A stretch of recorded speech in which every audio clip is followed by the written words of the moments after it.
एका मराठी पुस्तकाच्या प्रकाशनासाठी इतके तुडुंब लोक जमलेले आहेत. जावेद साहेब माझ्या बाजूला बसले आहेत आणि त्यांनी म्हटलं एक भी सीट खाली नहीं है. जावेद साहब, ये मराठी लिटरेचर की थोड़ी ताकत है. आज भी लोग पढ़ते हैं, सुनते हैं. सर्व उपस्थित व्यासपीठावरील सन्माननीय जावेद अख्तर साहेब, जे आपल्या आजच्या कार्यक्रमाचे प्रमुख पाहुणे आहेत, आणि त्यांच्या इतकी योग्य व्यक्ती आजच्या कार्यक्रमाला लाभली असती असं मला वाटत नाही.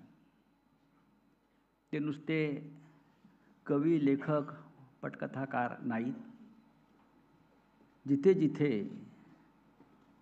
अन्याय होईल, देशात जिथे काही चुकीचं घडेल, तिथे जावेद साहेब हे सातत्यानं आपला आवाज उठवित असतात.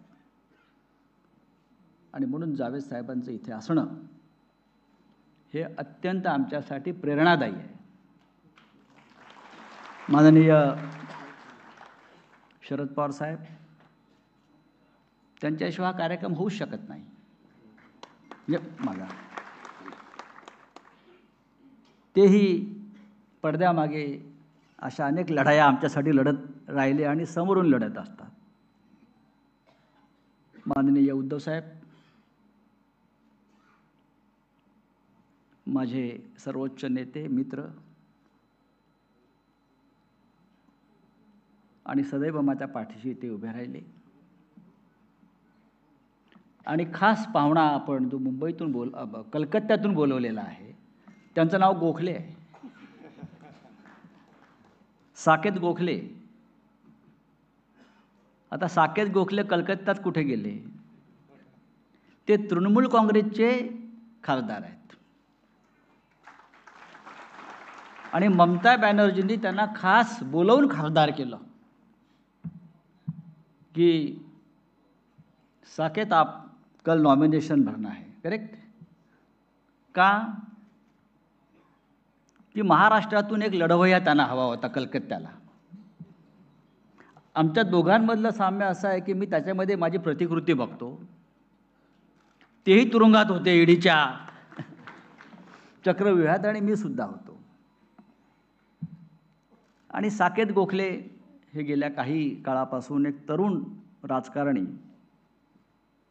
उत्तम पत्रकार, उत्तम लेखक आहेत. ते मूळचे मुंबईकर आहेत आणि त्यांच्या आईसुद्धा इथे आलेल्या आहेत. आणि आमचे शरद तांदळे, हिमतीचं काम त्याने खरोखर केलेलं आहे. उद्या तुम्ही ईडीसाठी दरवाजे उघडे ठेवा. पण एक सांगतो, यापुढे ईडी आपल्या दारामध्ये येणार नाही. ईडीचा बूथ लावून ठेवला आहे. मी शेवटचा माणूस होतो, ईडी याचा नादाला लागली. मैं आखरी आदमी था जिसके साथ ईडी ने पंगा लिया. अब नहीं लेंगे. व्यासपीठावर नाही तर समोर सुद्धा अनेक मान्यवर बसले. मगाशी आपण नावं घेतली सगळ्यांची. तात्याराव लहाने आहेत, ज्यांनी उत्तम पुस्तकाचं कव्हर केलं असे चित्रकार भरतसिंग आहेत, आपले समोर बसलेले आहेत. त्यानंतर रजनीताई पाटील आहेत, खास आलेले आहेत त्या बीडवरून. हे सगळे आपल्या प्रेमापोटी आलेले आहेत. आणि या आपल्या लढाईमध्ये प्रत्येकानं त्या त्या वेळेला आपल्याला एक नैतिक पाठबळ दिलं, आपल्याला, आपल्या कुटुंबाला. आणि या नात्यानं इथे हा प्रचंड संख्येनं इथे लोक जमलेली आहेत. पुस्तकावरती बरीच चर्चा सुरू आहे, ती असायलाच पाहिजे. अगर मैं एक एडिट लिखता हूँ तो उसकी चर्चा होती है. किताब लिखेगा तो होना ही चाहिए. जैसा एक संपादक मी रोज लिहितो, त्याची रोज आदित्य साहेब आपली चर्चा व्हायला पाहिजे. चर्चा तर होणारच, पण जेव्हा मी पुस्तक लिहीन त्याची चर्चा झाली नाही तर मग लिहून उपयोग काय? 2 दिवसापासून अनेकांना मिरच्या लागलेल्या आहेत. धडाधड धडाधड मीडियावर चालू आहे, उसने ये लिखा, उसने ये लिखा, ये लिखा. पण जे लिहिलंय ते सत्य आहे, वो सच है.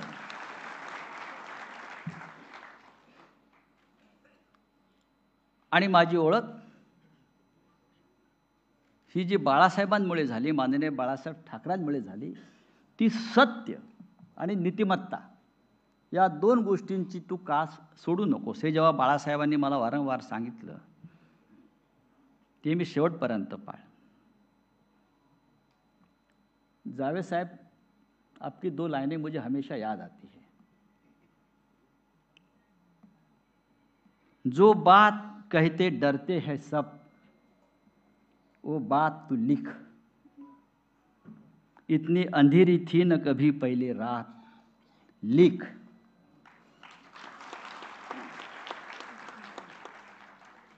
घाबरून नहीं, डरना नहीं है, लिखो. जो बात आपको कहनी है, जे सांगायचं आहे तेही सांगा, आणि जे तुम्ही बोलू शकत नाही ते तुम्ही ठामपणे लिखा. लिख. बहुत जोर से कहा है जावेद साहब ने, लिख. हम लिखने वाले लोग हैं, हम बोलने वाले भी लोग हैं. मी यांच्या कार्यालयात गेलो होतो न्यू इराच्या. त्यानंतर हे आम्हाला एका ठिकाणी जेवायला घेऊन गेले. एक तरुण मुलगा आला आणि तुम्हाला भेटला, फोटो काढला आणि मला म्हटलं, तुमच्यासाठी मला एक ओळ म्हणायची आहे, शायरी. मी म्हटलं, अरे जाऊ दे, मला उशीर झाला आहे. नाही, तुम्हाला ऐकावंच लागेल. आणि मग म्हटलं, अरे हो बरोबर आहे, मी असाच आहे. तो काय म्हणाला, तुमच्यासाठी मी एक शायरी सुनावतो म्हटलं.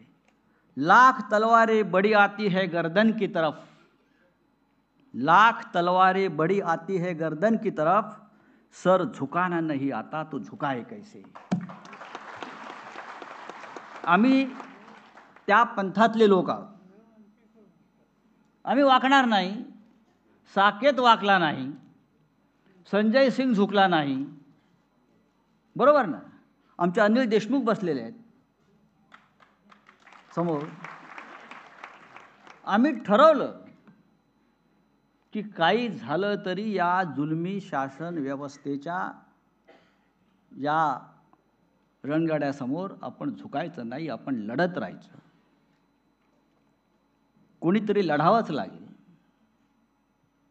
हे जेव्हा पुस्तक आम्ही तुरुंगात आम्ही लिहायचं ठरवलं, तेव्हा मी त्यांनाही प्रेरणा दिली, आमच्या देशमुखांना. वेळ घालवायचा आहे ना, जेल में 1 मिनट 1 साल जैसा लगता है.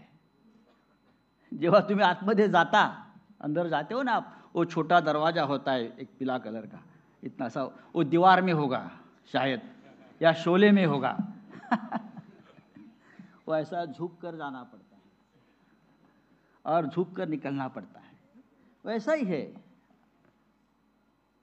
तेव्हा तुम्ही आतमध्ये गेल्यावर तुमचं जगाशी संबंध पूर्ण तुटतो. अनिल परब बरोबर ना, त्यांना अनुभव आहे थोडासा.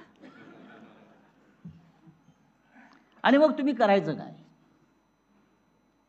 बाहेरचा संपर्क नाही, संबंध नाही, त्या भिंती बघायच्या फक्त दगडाच्या आणि दिवस काढायचे. अशामध्ये लिहिणं, वाचणं, चांगला विचार करणं सकारात्मक, आणि उद्या मी कदाचित बाहेर पडेन हा चांगला विचार करायचा.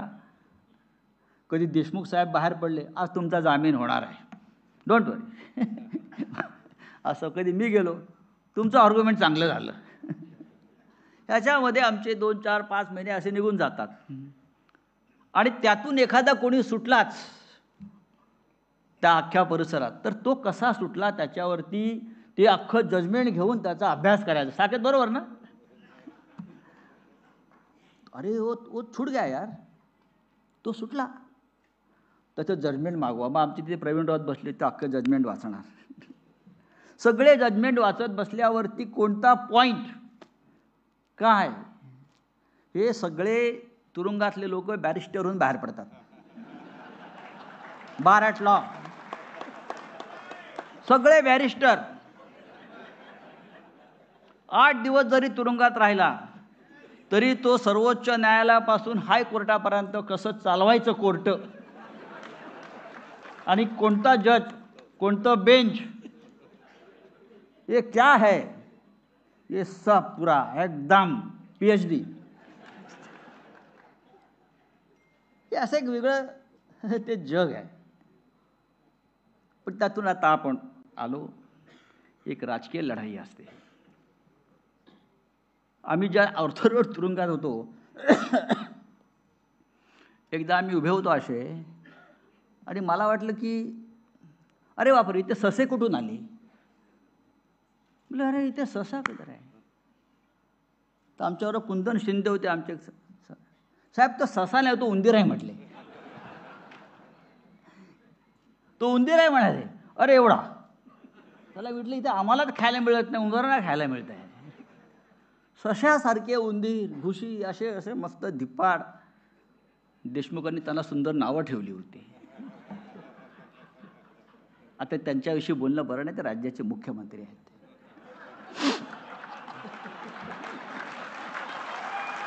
आपण मर्यादा पाळल्या पाहिजे.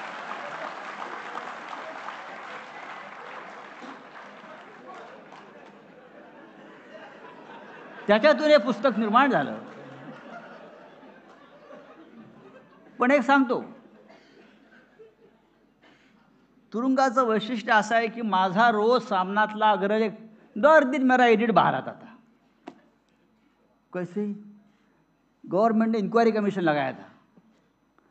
सामना का एडिटोरियल बाहर कैसा आ रहा है. रोज माझं रोकठोक बाहर यायचं कॉलम. सब मेरा कॉलम आता था. मेरा एडिटोरियल दर दिन आता था. मैं खुश था बहुत. मेरा काम हो रहा है. अंदर की बात अंदर. मेरा काम तो हो रहा है. अखबार तो निकल रहा है ना. लढाई तो जारी है. पण या सगळ्या जरी कटू आठवणी असल्या तरी माझ्यासारखा माणूस जो आहे तो कधी मनानं खचत नाही. कारण मी ज्यांच्याबरोबर काम केलेलं आहे माननीय शिवसेना प्रमुख बाळासाहेब ठाकरे त्यांनी सदैव आम्हाला तीच प्रेरणा दिली. खचू नका. आत्मविश्वास हा महत्त्वाचा आहे. मी एकदा ईडीच्या याच्यामध्ये होतो कोठडीमध्ये आणि सरकारवर भयंकर टीका करणारं माझं रोखठोक प्रसिद्ध झालं. मी ईडीच्या आतमध्ये बसलो आहे आणि सगळ्या नॅशनल चॅनलला बातम्या. संजय राऊत तो जेल में है लेकिन लिखा किसने.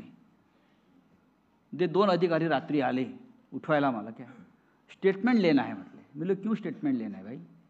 वो आप यहाँ बैठे हैं 4 दिन हो गया और आपका आर्टिकल आज पब्लिश हो गया पूरा TV पे चल रहा है. राज्यपालावरती काहीतरी मी लिहिलं होतं आमच्या तेव्हाच्या टोपीवाल्या की हे कसे महाराष्ट्रद्रोही आहे. आणि ती इन्क्वायरी लागली तर मी म्हटलं लिखो मेरा स्टेटमेंट ले लो आप. मैं पहले लिख कर आया था. मुझे मालूम था ये गंदगी करने वाला है. हे लिखो स्टेटमेंटमध्ये आहे माझ्या ते. आप लिखो. 11:30 वाजता मला उठवलं त्यांनी. स्टेटमेंट लेना है. हमको ऊपर से मैसेज है कि स्टेटमेंट ले लो उनका. ये कैसा गया आर्टिकल यहाँ से. बोलो आपके यहाँ तो CCTV फुटेज आप देख लो कैसा गया हो.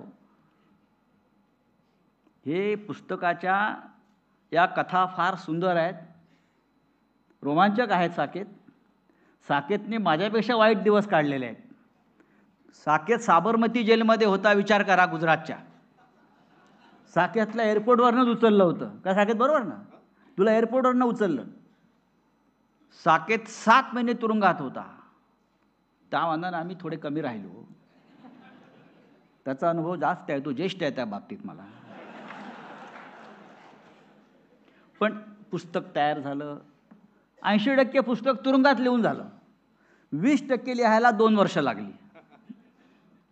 2 वर्षानंतर वेळेस निवडणुका आल्या. मग घरच्याच आमच्या मुली सगळ्या बाबा लिहा पूर्ण करा लिहा पूर्ण करा. शेवटी ते लिहून झालं पुस्तक. ते प्रसिद्ध झालं आहे. आणि अत्यंत महत्त्वाची गोष्ट आम्ही ज्या कसाबच्या बॅरॅकमध्ये राहिलो होतो ते बॅरॅक कोणी बनवलं. आमच्या जयंत पाटलांनी. आता काय सांगणार. जयंतराव पाटील गृहमंत्री इंजिनियर आदमी है ये.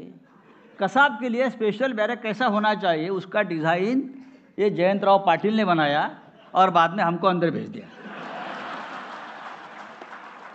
और मेरे को बाद में पूछता कैसा था, तो क्यों, मैंने ही बनाया है। कैसा था और मैंने बनाया है। अच्छा, हे अशा सगळ्या या गमती जमती आहेत त्या पुस्तकामध्ये आहेत। कटू आठवणी असतातच, पण त्या कटू म्हणून घ्यायचं नाही, तो अनुभव म्हणून घ्यायचा। मला उद्धवजी काय म्हणाले त्या दिवशी,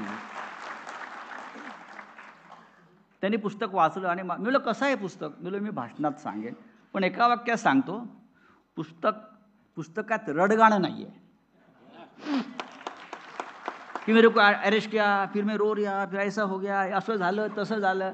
अरे हो गया, ठीक है, गया जेल में, वापस आ गया।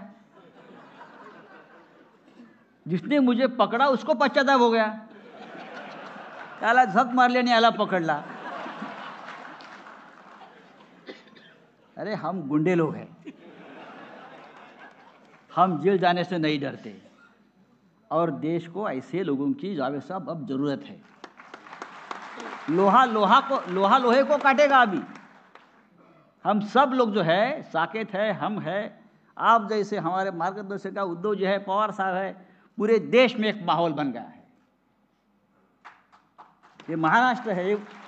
या पुस्तकाचं सार काय आहे, दोन गोष्टी आहेत पवार साहेब, मी सकाळी पण सांगितलं, हे पुस्तक राजकीयच आहे। ज्याला विरोधी पक्षात काम करायचं आहे त्याने पुस्तक वाचलं पाहिजे। ज्याला सत्तेची चाटुगिरी करायची आणि सत्तेसाठी सर्व काही करायचं आहे, उसके लिए किताब नहीं है। जिनको अपोजिशन में, ज्याला विरोधी पक्षात राहून देशाचं काम करायचं आहे, त्यांनी हे पुस्तक वाचलं पाहिजे। आणि एका वाक्यात सांगतो, या पुस्तकाचा सगळ्यात शेवटचा सार असा आहे की महाराष्ट्र गांडू नाही आहे। महाराष्ट्र मर्दों के औलाद आहे, या पुस्तकाचं एक महत्त्व आहे। आमच्यासारखे असंख्य लोक आहेत, अनेकांना त्रास झाला, अनिल परबना त्रास झाला, असंख्य लोग हैं जो झुके नहीं, आज भी लड़ते रहेंगे। आज भी मैं कोर्ट में जाता हूं, जज के सामने खड़ा रहता हूं, बोलिए क्या है, वापस अरेस्ट करेंगे, क्या करोगे आप? तानाशाह कब तक तानाशाही करते रहेगा? केव्हा नाही केव्हा तरी त्या हुकुमशहाला सुद्धा जमिनीत गाडलं जातं। हा या देशाचा नाही जगाचा इतिहास आहे। तेव्हा मित्रांनो, आपण सगळे मोठ्या संख्येने इथे आला। आज माझा भाषणाचा दिवस नाही, मी मगासपासून सांगतोय, भाषण करायला उत्तम माणसं इथे आपण आमंत्रित केलेली आहेत आणि त्यांचं आपण ऐकूया। पण आपण ज्या उत्साहामध्ये इथे आलेला आहात ते माझ्यासाठी अत्यंत प्रेरणादायी आहे। या पुस्तकातून